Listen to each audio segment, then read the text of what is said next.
qaar ka mid ah siyaasiyiinta gobolka xeebta ee dalkani Kenya ayaa la hadlay warbaahinta ayagoo u sheegay arrimaha doorashada iyo sidoo kale xaaladaha guud ee deegaanka ka jira.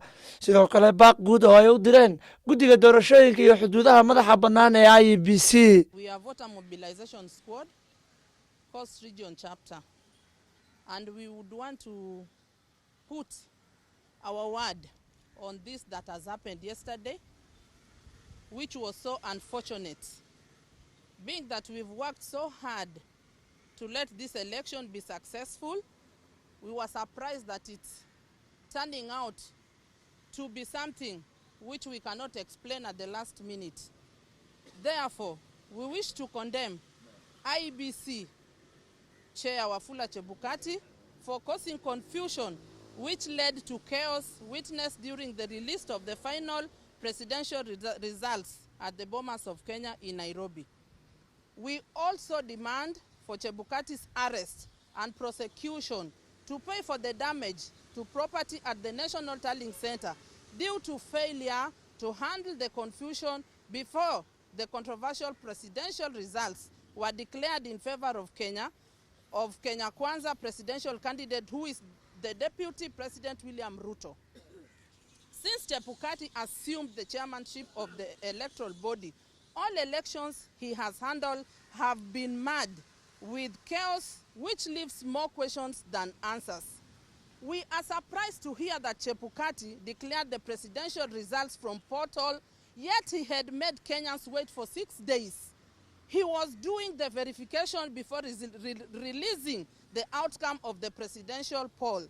To make matters worse, Chebukati was a victim of the post-election violence after the 2006 general election when the ODM candidate lost, and we thought he had learned from that experience. It's embarrassing to note that the same EIBC headed by Chebukati was reading from 2 different scripts after the verification exercise of the presidential results in the just concluded general election. What amused us is why Chebukati declined to share the final tally of the presidential results with his commissioners and the agents of both presidential candidates before making the announcement official. Chebukati has repeated the same mistake which led the nullification of the presidential results by the Supreme Court in 2017, which he failed to abide with.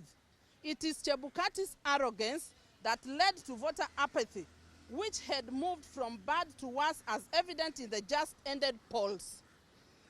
What we are demanding, and I would repeat, this is very important, the arrest of Chebukati. He is putting this Kenya into a very bad situation. We demand for accurate results on 34C forms, which reflect the true presidential tally as required by law and Supreme Court judgment. Lastly, we are upset by the religious leaders under Archbishop Jackson Ole Sapit, who allowed the process to continue and even led the opening prayers after the disputed polls marred with violence.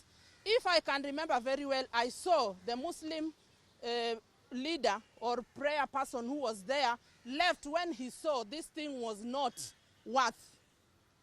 But our Anglican bishop went ahead after even seeing people fighting to sit there, and even observers from outside this country left, but he remained there to pray. This is uncouth behavior from our bishop.